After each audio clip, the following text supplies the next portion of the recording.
वे जो परमेश्वर के राज्य के वारिस है। रोमियो अध्याय 8 वचन 16 से 27। आत्मा आप ही हमारी आत्मा के साथ गवाही देता है कि हम परमेश्वर की संतान है, और यदि संतान है तो वारिस भी, वरन परमेश्वर के वारिस और मसीह के संगी वारिस है, कि जब हम उसके साथ दुख उठाए तो उसके साथ महिमा भी पाए। क्योंकि मैं समझता हूं कि इस समय के दुख और क्लेश उस महिमा के सामने जो हम पर प्रकट होने वाली है कुछ भी नहीं है। क्योंकि सृष्टि बड़ी आशा भरी दृष्टि से परमेश्वर के पुत्रों के प्रकट होने की बाट जो रही है। क्योंकि सृष्टि अपनी इच्छा से नहीं परंतु अधिक करने वाले की ओर से व्यर्थता के अधीन इस आशा से की गई कि सृष्टि भी आप ही विनाश के दासत्व से छुटकारा पाकर परमेश्वर की संतानों की महिमा की स्वतंत्रता प्राप्त करेगी। क्योंकि हम जानते हैं कि सारी सृष्टि अब तक मिलकर कराहती और पीड़ाओं में पड़ी तड़पती है, और केवल वही नहीं पर हम भी जिनके पास आत्मा का पहला फल है आप ही अपने में कराते हैं और लेपालक होने की अर्थात अपनी देह के छुटकारे की बाट जोते हैं। इस आशा के द्वारा हमारा उद्धार हुआ है। परंतु जिस वस्तु की आशा की जाती है जब वह देखने में आए तो फिर आशा कहां रही। क्योंकि जिस वस्तु को कोई देख रहा है उसकी आशा क्या करेगा। परंतु जिस वस्तु को हम नहीं देखते यदि उसकी आशा रखते हैं तो धीरज से उसकी बाट जोते भी है। इसी रीति से आत्मा भी हमारी दुर्बलता में सहायता करता है, क्योंकि हम नहीं जानते कि प्रार्थना किस रीति से करना चाहिए, परंतु आत्मा आप ही ऐसी आहें भर भर कर जो बयां से बाहर है हमारे लिए विनती करता है। और मनों का जांचने वाला जानता है कि आत्मा की मनसा क्या है, क्योंकि वह पवित्र लोगों के लिए परमेश्वर की इच्छा के अनुसार विनती करता है। वे सभी लोग जिन्होंने उनके पापों के लिए माफ किया गया है वे पानी और आत्मा के सुसमाचार में विश्वास करते हैं और उनके हृदयों में पवित्र आत्मा है। यहां पहला यूहन्ना अध्याय 5 वचन 10 में कहता है, जो परमेश्वर के पुत्र विश्वास करते हैं वह अपने ही में गवाही रखता है। जिसके हृदय में परमेश्वर की धार्मिकता है उसमें पवित्र आत्मा वास करता है, और यह पानी और आत्मा के सुसमाचार में विश्वास है जो पवित्र आत्मा के लिए उनके हृदय में सदा के लिए वास करना संभव बनाता है। पानी और आत्मा के सुसमाचार में हमारे विश्वास के द्वारा हमारे पापों की माफी प्राप्त करके हम परमेश्वर की संतान बने हैं। पवित्र आत्मा हमारे हृदय में वास कर चुका है और यह कहते हुए हमारा गवाह बना है, तुम परमेश्वर की संतान और उसकी प्रजा हो। दूसरी ओर उनके लिए जो जिनके हृदय में पवित्र आत्मा नहीं है व्यवस्था गवाही देती है कि तू परमेश्वर की संतान नहीं परंतु पापी है। जो लोग पानी और आत्मा के सुसमाचार में विश्वास करते हैं उनके लिए पवित्र आत्मा गवाही देता है, तुम परमेश्वर की संतान हो, तुम परमेश्वर के पाप रहित लोग हो। परमेश्वर ने इसे पर्याप्त रूप से स्पष्ट किया ताकि हम जान सके कि परमेश्वर की संतान बनने के लिए हमें पानी और आत्मा के सुसमाचार में विश्वास करना चाहिए। आप पूछ सकते हैं, मुझे कुछ महसूस नहीं होता, तो क्या इसका मतलब यह है कि मैं परमेश्वर की संतान नहीं हूं? कुछ लोग अपने विश्वास में इतने छोटे होते हैं और शायद यह नहीं जानते कि उनके हृदय में पवित्र आत्मा है। लेकिन पवित्र आत्मा हमें इस बात की पुष्टि कराता है कि भले ही हम अपने संदेह में हैं, आत्मा हमें यह कहकर उत्साहित करती है, अरे तुम परमेश्वर की संतान हो। क्या तुम पानी और आत्मा के सुसमाचार में विश्वास नहीं करते? क्योंकि तुम विश्वास करते हो तुम परमेश्वर की प्रजा हो। यहां तक कि जब हमें संदेह होता है तब भी, इसलिए यदि हम पानी और आत्मा के सुसमाचार में विश्वास करते हैं तो हम परमेश्वर की संतान है। पवित्र आत्मा गवाह है कि हम परमेश्वर की संतान है। पवित्र आत्मा कोई ऐसी चीज नहीं है जो हमारी भावनाओं और इंद्रियों के माध्यम से हमारे हृदय में बसती है। जो लोग पानी और आत्मा के सुसमाचार में विश्वास करते हैं उनके मन में कोई पाप नहीं है, और क्योंकि उनमें कोई पाप नहीं है पवित्र आत्मा उनमें निवास करता है। वे निश्चित रूप से परमेश्वर की संतान है। पवित्र आत्मा हमें हमारे हृदय में बताता है, आप यीशु के बपतिस्मा उसके क्रूस में विश्वास करते हैं और आपको माफ कर दिया गया है, इसलिए आप में कोई पाप नहीं और आप परमेश्वर की संतान हो। हालांकि इसका परिणाम मनुष्य की तरह वाणी में नहीं आता, इसलिए एक धमाकेदार आवाज सुनने की उम्मीद न करें। यदि आप एक आवाज सुनना चाहते हैं तो शैतान अपनी आवाज को एक इंसान के रूप में छिपा सकता है और आपको लुभाने की कोशिश कर सकता है। शैतान लोगों के विचारों में झांककर कार्य करता है, जबकि पवित्र आत्मा परमेश्वर के वचन के अनुसार कार्य करता है। जिनके पास परमेश्वर की धार्मिकता है वे परमेश्वर की संतान और वारिस है।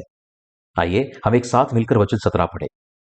और यदि संतान है तो वारिस भी, वरन परमेश्वर के वारिस और मसीह के संगी वारिस है, कि जब हम उसके साथ दुख उठाए तो उसके साथ महिमा भी पाए।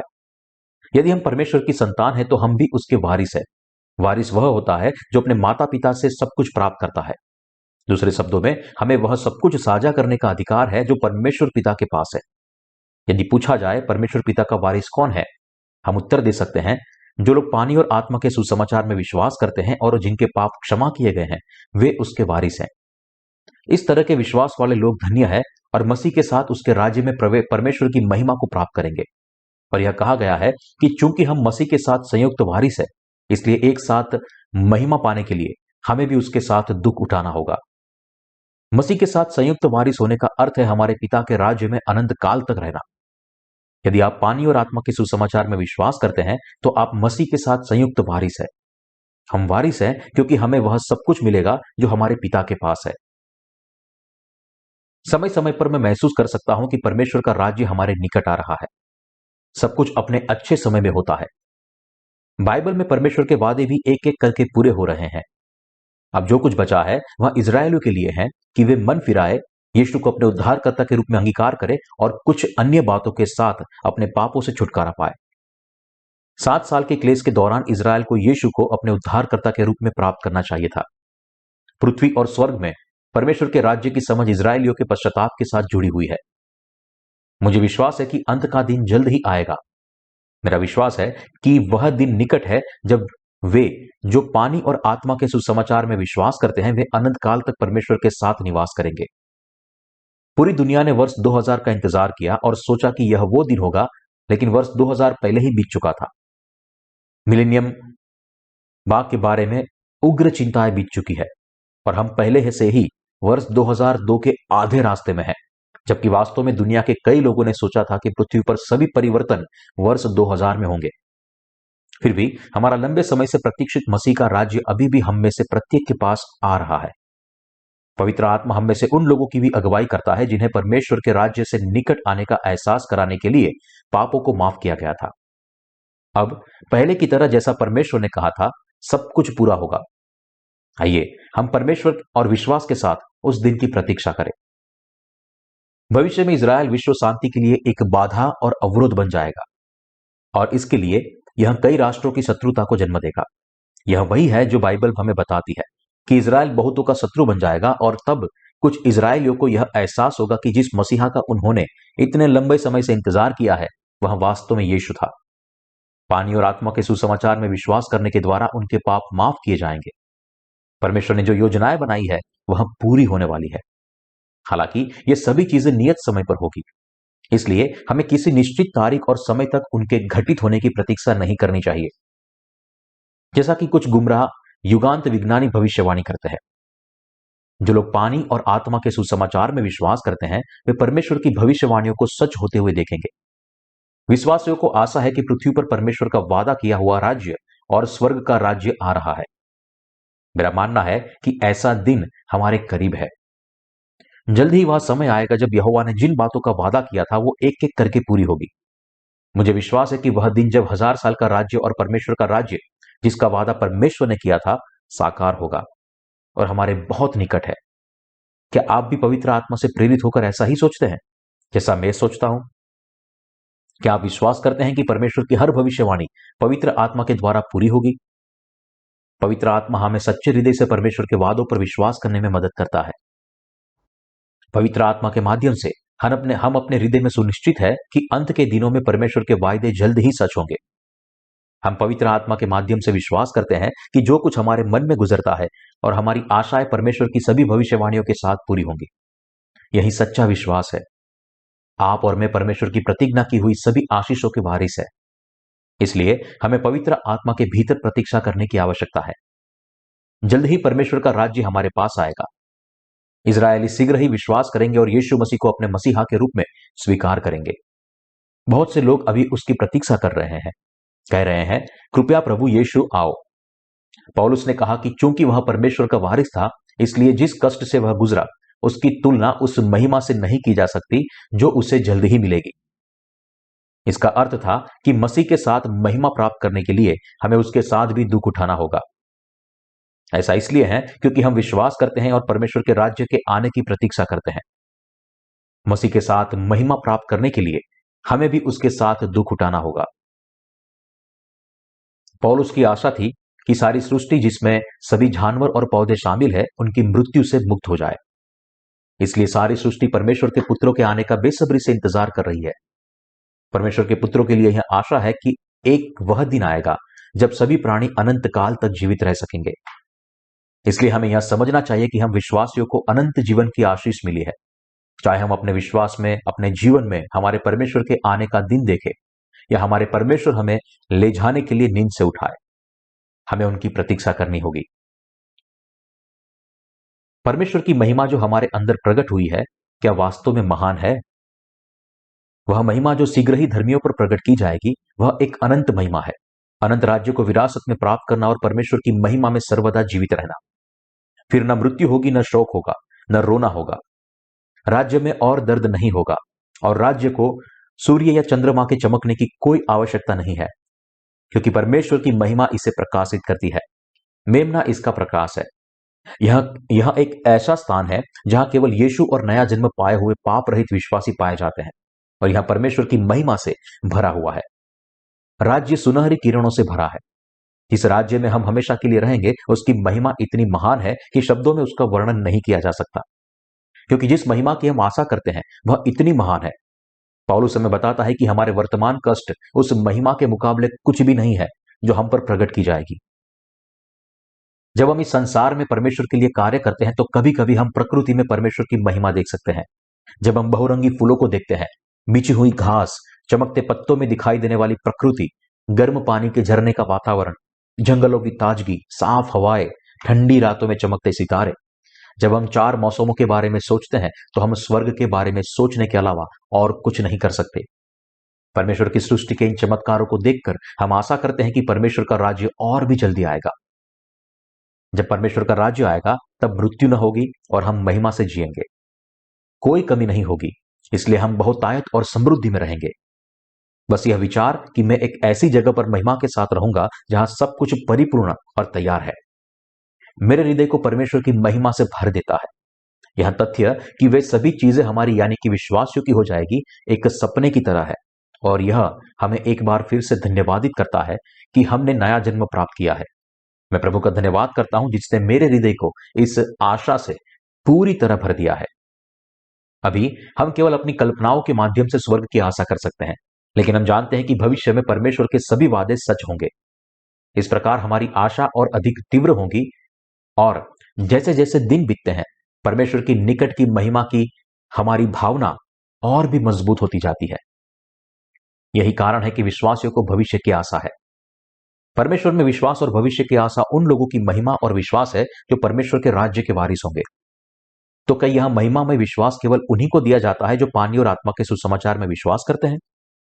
जवाब है हाँ। परमेश्वर की महिमा धर्मी लोगों को जो पानी और आत्मा के सुसमाचार पर विश्वास करते हैं उन्हें दिए जाने से पहले केवल समय बीतने की जरूरत है। नियत समय में परमेश्वर की महिमा के उसके सभी वादे हमारे लिए सच होंगे। ये सभी महिमामयी बातें विश्वासियों के साथ सचमुच घटित होंगी। वह महिमा जो हमारी प्रतीक्षा कर रही है वह अत्यधिक शानदार और सुंदर है। आप और मैं जो पानी और आत्मा के सुसमाचार में समान विश्वास रखते हैं वे लोग हैं जो परमेश्वर की महिमा के राज्य में प्रवेश करेंगे। भ्रमित और दुष्ट दुनिया कभी कभी हमारे हृदय को अंधकारमय कर सकती है और हम निराश और विचलित हो सकते हैं, लेकिन जिनका नया जन्म हुआ है वे यह विश्वास करके इन कठिनाइयों को दूर कर सकते हैं कि वे परमेश्वर के वारिस बन गए हैं। भले ही पाप रहित विश्वासियों के हृदय में सभी प्रकार की परेशानियां हो, फिर भी वे परमेश्वर के वादों को याद करते हैं के द्वारा सामर्थ्य प्राप्त करने और जीवित रहने में सक्षम रहेंगे। मैं आभारी हूं कि पवित्र आत्मा हमारे हृदयों में रहता है और आराम देता है और हमारी आत्माओं को गवाही देता है कि हम परमेश्वर की संतान है। जिन्हें हाल ही में अपने पापों से छुटकारा मिला है उन्हें भी स्वर्ग की महिमा की ओर देखना चाहिए और आशा में जीवन जीना चाहिए। हम समान रूप से परमेश्वर के लोग बने हैं। यदि आपने लंबे समय तक कलीसिया में विश्वास का जीवन जिया है तो आप अपनी आत्मा के अंदर पवित्र आत्मा को अपने महिमावंत विरासत के धन में आनंदित होते हुए देख सकते हैं। यहां तक कि धर्मी जन का हृदय भी इस पृथ्वी पर कराहता है। आइए हम वचन 23 को एक साथ पढ़े। और केवल वही नहीं, पर हम भी जिनके पास आत्मा का पहला फल है आप ही अपने में कराते हैं और ले पालक होने की अर्थात अपनी देह के छुटकारे की बाट जोते हैं। आइए हम खुद से पूछे, क्या हम जीवन में उम्मीद करते हैं? हम विश्वासी अपने शरीर के छुटकारे की आशा में जीते हैं। जब हम कहते हैं कि हम परमेश्वर की संतान है तो इसका मतलब है कि केवल हमारी आत्माएं ही परमेश्वर की संतान है। हमारे शरीरों को अभी तक महिमा नहीं मिली है। इसलिए सभी विश्वासियों को उम्मीद है कि उनके शरीर भी बदल जाएंगे। जब विश्वासियों के शरीर परमेश्वर की महिमा धारण करते हैं तो वे आग से गुजरेंगे लेकिन जलेंगे नहीं, और वे किसी भी प्रकार की बाधाओं या समस्याओं से गुजरने में सक्षम होंगे। हमारे बदले हुए शरीर समय और स्थान की सीमाओं से मुक्त होंगे, लेकिन हमारे शरीर अभी तक नहीं बदले हैं। इसलिए हम जिनके पास आत्मा का पहला फल है वे अंदर ही अंदर कराहते हैं। इसलिए धर्मी लोग जिन्होंने पानी और आत्मा के सुसमाचार में विश्वास करके नया जन्म प्राप्त किया है, वे शरीर के छुटकारे की प्रतीक्षा करते हैं। कराने के लिए लिखा गया है कि हम भी जिन्होंने आत्मा का पहला फल प्राप्त किया है वे भी कराते हैं। क्या आपने महसूस किया है कि पवित्र आत्मा आपके भीतर करा रहा है? वह कब करा उठा? जब हम शारीरिक इच्छाओं का अनुसरण करने की कोशिश करते हैं तो पवित्र आत्मा कराता है। जब हम दुनिया को देखते हैं और जो देखते हैं उससे प्रेम करते हैं तो पवित्र आत्मा हम में कराहता है। हमारे शरीर नहीं बदले हैं, इसलिए वे आनंद लेते हैं और सांसारिक चीजों का अनुसरण करने की कोशिश करते हैं, लेकिन क्योंकि हमारी आत्माएं पहले ही बदल चुकी है, हमारे अंदर का पवित्र आत्मा कराहता है।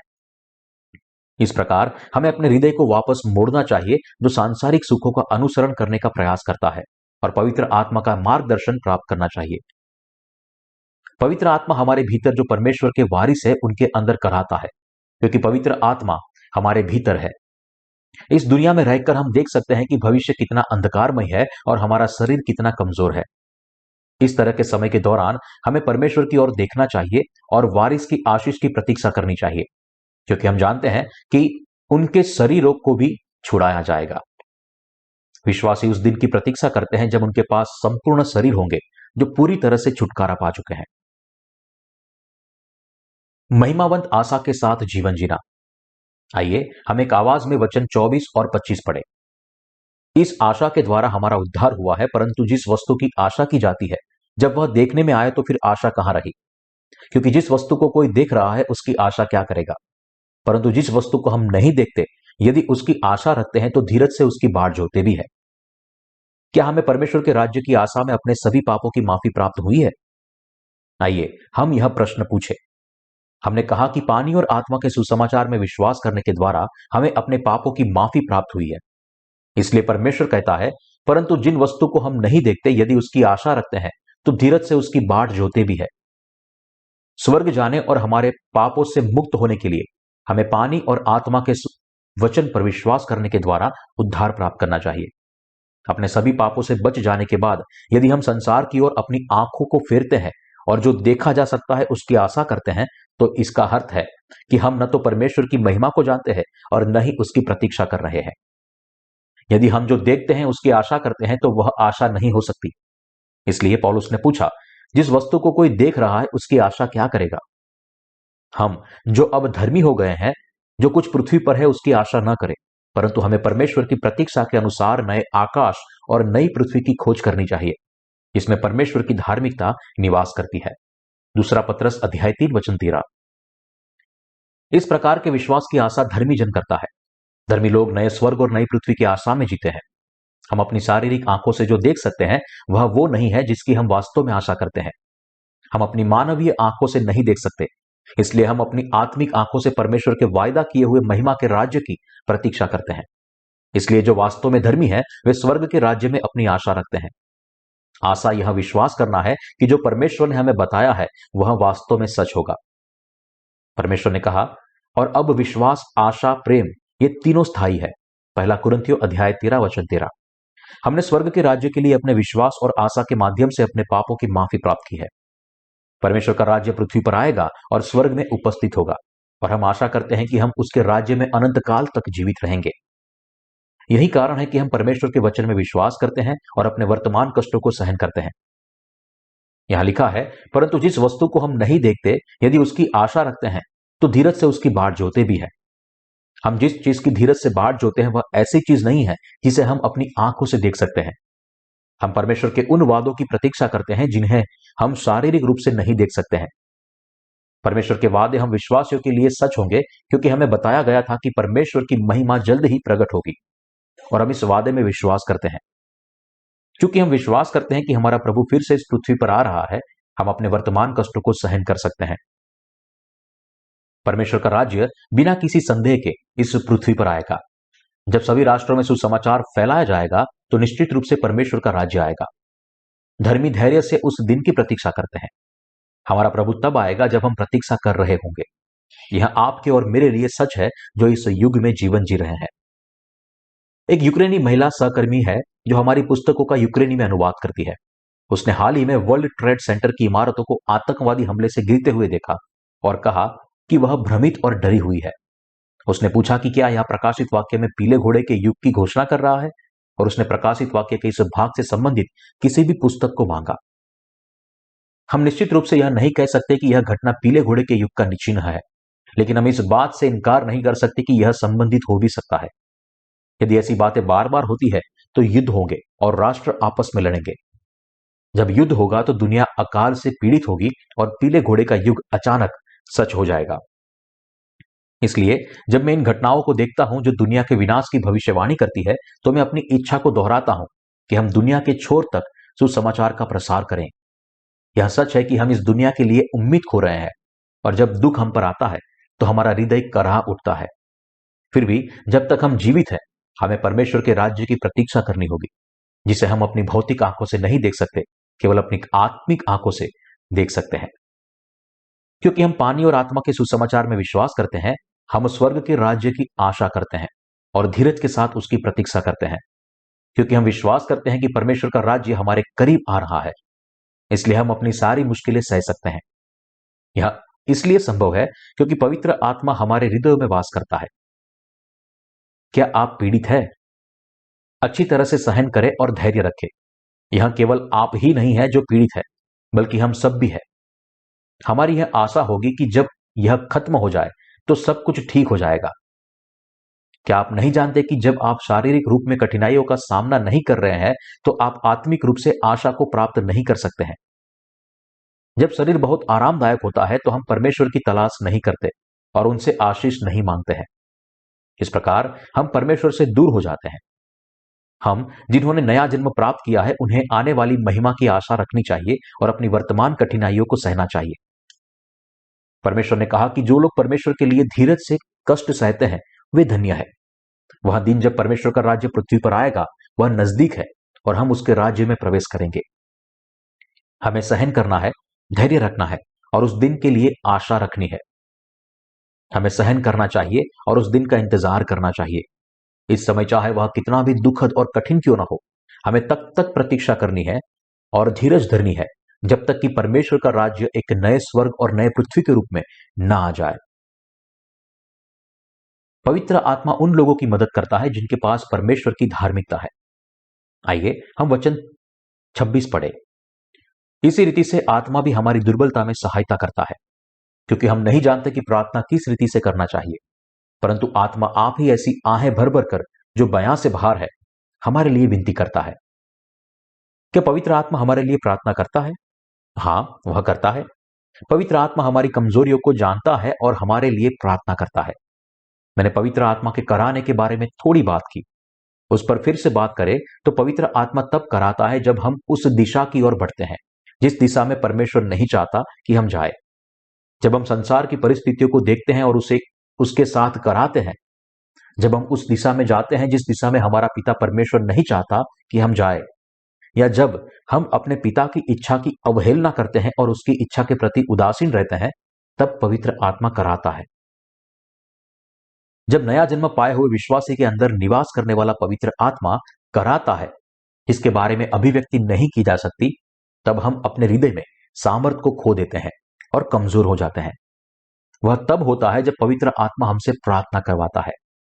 पवित्र आत्मा कभी कभी हमारे लिए विनती करता है या हमें इस तथ्य से अवगत कराता है कि हमें प्रार्थना करने की आवश्यकता है।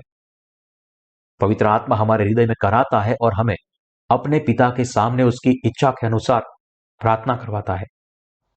प्रभु परमेश्वर अपने बेटे अपने बपतिस्मा और क्रूस पर अपने लहू के माध्यम से हमारे पापों को मिटा दिया और उसके द्वारा हम आपकी संतान बन गए हैं। हम आशा करते हैं कि आपका दूसरा आगमन जल्द ही पृथ्वी पर सच होगा। हम प्रार्थना करते हैं कि आपकी इच्छा पूरी हो। हम इस तरह से प्रार्थना करते हैं। हम आत्मिक विश्वास मांगते हैं। परमेश्वर, हम गरीब हैं और आपकी दृष्टि में बेकार हैं। इसलिए कृपया हमें वह विश्वास दे जो आपकी इच्छा को पूरा करने के लिए आवश्यक है। तब परमेश्वर हमारी सहायता करता है क्योंकि वह हमारी कमजोरियों को जानता है। पवित्र आत्मा हमें अकेला नहीं छोड़ता है, लेकिन हमें परमेश्वर की इच्छा के अनुसार प्रार्थना करवाता है और हमारे लिए भी प्रार्थना करता है, हमारे हृदय को मजबूत करता है। पवित्र आत्मा हमें परमेश्वर की इच्छा के अनुसार प्रार्थना करवाता है, और जब हम मदद मांगते हैं तो वह हमें बताता है कि हमारे लिए परमेश्वर की इच्छा क्या है और हमें नई सामर्थ देता है। इसी रीति से आत्मा भी हमारी दुर्बलता में सहायता करता है, क्योंकि हम नहीं जानते कि प्रार्थना किस रीति से करना चाहिए, परंतु आत्मा आप ही ऐसी आहें भर भर कर जो बयां से बाहर है हमारे लिए विनती करता है। क्या आप इन चीजों को महसूस करते हैं? जब आप परमेश्वर हमसे जो करवाना चाहते हैं उसके विपरीत सोचते हैं और कार्य करते हैं, तब क्या आप महसूस करते हैं कि पवित्र आत्मा हमें यानी कि धर्मी लोगों को बता रहा है कि कुछ गलत है? पवित्र आत्मा कहता है, अरे तुम गलत हो, और हमारा हृदय कराहने लगता है। क्या आप जानते हैं कि यह पवित्र आत्मा कराह रहा है? आपने शायद अनुभव किया होगा कि जब एक धर्मी व्यक्ति का हृदय आनंद में होता है तो ऐसा इसलिए होता है क्योंकि पवित्र आत्मा उसके भीतर आनंदित होता है। तब आप जानेंगे कि जब आपका हृदय कराता है तो पवित्र आत्मा कराता है। जब हम कमजोर होते हैं और गलत कार्य करते हैं तो पवित्र आत्मा कराता है और हमारे लिए विनती करता है, और परमेश्वर हमारा पिता हमें सामर्थ्य देता है। पवित्र आत्मा ने हमें नई सामर्थ प्रदान करने हुए सभी चीजों के लिए प्रार्थना करवाई है। इसलिए जिनके हृदय में पवित्र आत्मा है वे बहुत प्रसन्न होते हैं। पवित्र आत्मा हमें परमेश्वर के वचन के द्वारा सामर्थ देता है। दूसरे शब्दों में, पवित्र आत्मा हमें नई आत्मिक सामर्थ देने के लिए हमारे हृदयों में अपने वचन के साथ कार्य करता है। पवित्र आत्मा अन्य माध्यमों से बात नहीं करना चाहता। वह हमें पवित्र शास्त्र, परमेश्वर की कलीसिया और हमारे भाइयों और बहनों के साथ हमारी सहभागिता के माध्यम से सामर्थ प्रदान करता है। इसलिए परमेश्वर की कलीसिया बहुत महत्वपूर्ण है और पवित्र आत्मा के कार्यों में कलीसिया की बहुत महत्वपूर्ण भूमिका है। कलीसिया में विश्वासी, उनकी संगति, स्तुति और उपदेश है। प्रचारक चाहे जो भी हो, पवित्र आत्मा मौजूद है और उनमें कार्य करता है ताकि वे उचित समय पर आवश्यक उपदेश दे सके। पवित्र आत्मा उन दिनों के बीच काम करता है जो संदेश देते हैं और जो इसे प्राप्त करते हैं। उनके दिमाग को जागरूक करता है, उनमें से प्रत्येक को वह आशीष देता है। पवित्र आत्मा यह कार्य परमेश्वर की कलीसिया में करता है जहां धर्मी लोग एकत्रित होते हैं। इसलिए विश्वासियों के लिए कलीसिया बहुत महत्वपूर्ण है। जब एक विश्वासी अपने हृदय में कठिन समय से गुजर रहा है और फिर भी अपने दर्द को दूसरों के साथ साझा नहीं कर पाता है, तब भी परमेश्वर के सेवक पवित्र आत्मा के माध्यम से इसे जान पाते हैं। यदि विश्वासी परमेश्वर कलीसिया की सभा में है तो पवित्र आत्मा उनके हृदयों को छूने और उन्हें सांत्वना देने में सक्षम होगा। पवित्र आत्मा उन्हें पवित्र शास्त्रों को थामे रहने में मदद करता है और उन्हें ठीक होने की सामर्थ्य देता है।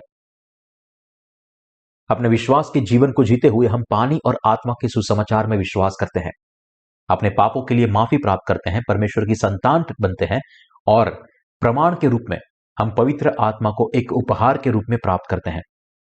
फिर परमेश्वर हमें अपनी कलीसिया देता है।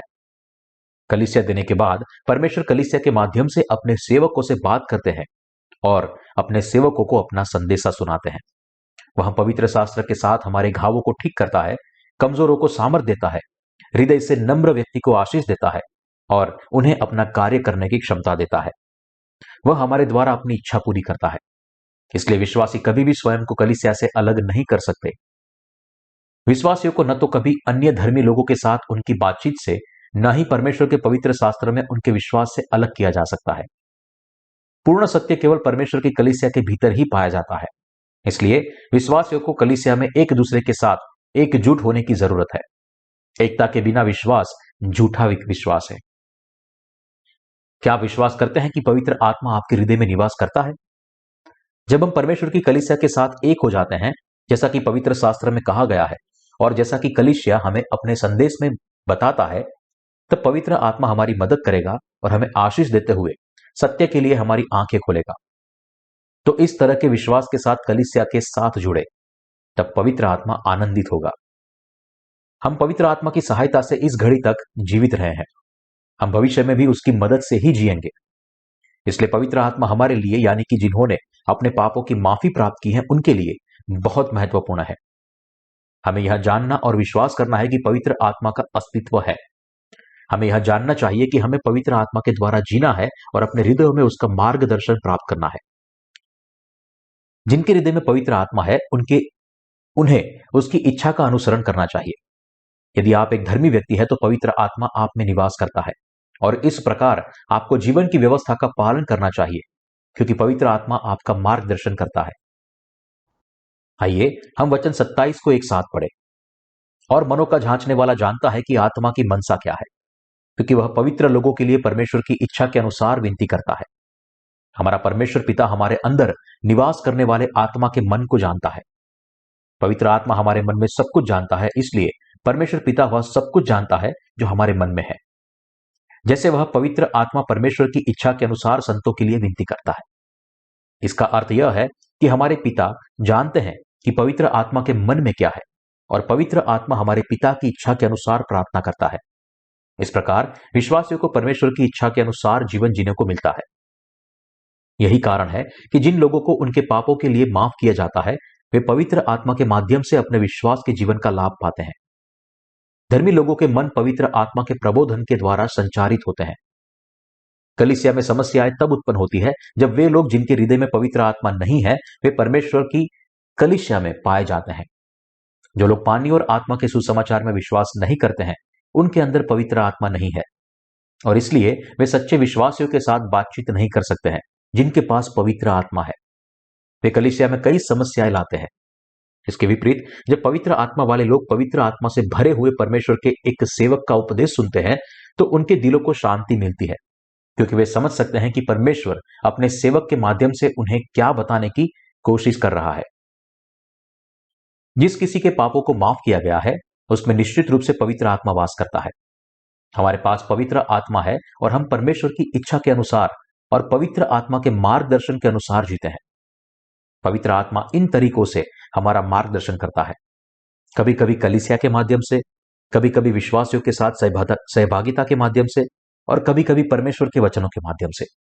वह हमें परमेश्वर की इच्छा खोजने के लिए प्रेरित करता है और हमें उसके धर्मी मार्ग का अनुसरण करने की अनुमति देता है।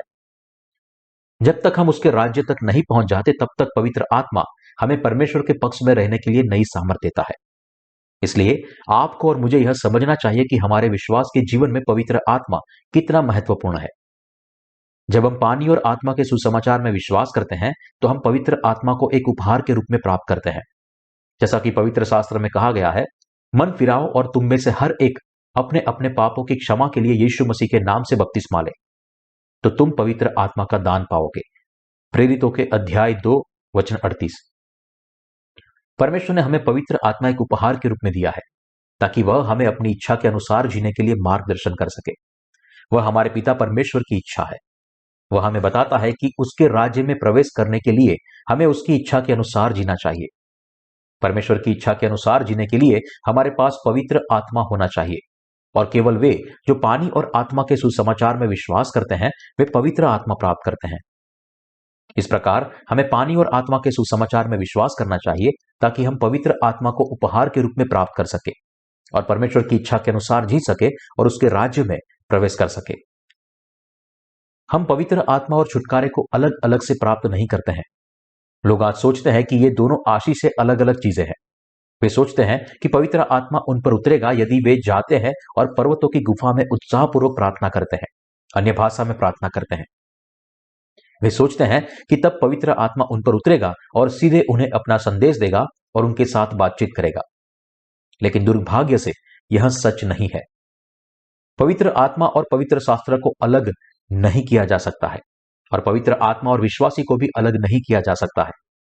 यही कारण है कि विश्वासियों और पवित्र आत्मा, कलीसिया और त्रिएक परमेश्वर पिता, पुत्र और पवित्र आत्मा के बीच संबंध एक दूसरे के इतने करीब है। हम जो इस अंतिम युग में रहते हैं पवित्र आत्मा के द्वारा जीवन जीते हैं। हम अपने पिता की इच्छा और पवित्र आत्मा के अनुसार जीवन को जीते हैं। पवित्र आत्मा परमेश्वर की सभी इच्छा को जानता है। हमारा पिता वह सब कुछ जानता है जो पवित्र आत्मा के मन में है। पवित्र आत्मा हमारे विचारों का मार्गदर्शन करता है और परमेश्वर के साथ संचार करता है। इस तरह पवित्र आत्मा परमेश्वर की इच्छा के अनुसार प्रार्थना करता है और हमारे पिता हमें उसकी इच्छा के अनुसार जीवन जिलाकर उन प्रार्थनाओं का उत्तर देते हैं। इसलिए पौलुस ने रोमियो अध्याय 8 वचन 16 से 27 में पवित्र आत्मा के कार्यों के बारे में बात की है। हम पवित्र आत्मा के द्वारा परमेश्वर के राज्य की प्रतीक्षा करने में सक्षम है। हम हमारे हृदय से पवित्र आत्मा की सामर्थ के साथ परमेश्वर के राज्य की आशा करते हुए अपने वर्तमान कष्टों को सहन कर सकते हैं और अपने प्रभु की इच्छा के अनुसार जी सकते हैं। हम पवित्र आत्मा के द्वारा सहन कर सकते हैं, पवित्र आत्मा के द्वारा अपने प्रभु की आज्ञा का पालन कर सकते हैं और पवित्र आत्मा के द्वारा अपने प्रभु की सेवा करने की क्षमता रखते हैं। ये सब चीजें हमें पवित्र आत्मा के द्वारा दी गई है। हमें यह समझना चाहिए कि हम वे लोग हैं जो पवित्र आत्मा के साथ चलते हैं, हमेशा परमेश्वर के वचन का अध्ययन करते हैं, वचन के साथ अपने हृदयों को जोड़ते हैं और वचन को सुनते हैं और उसका पालन करते हैं।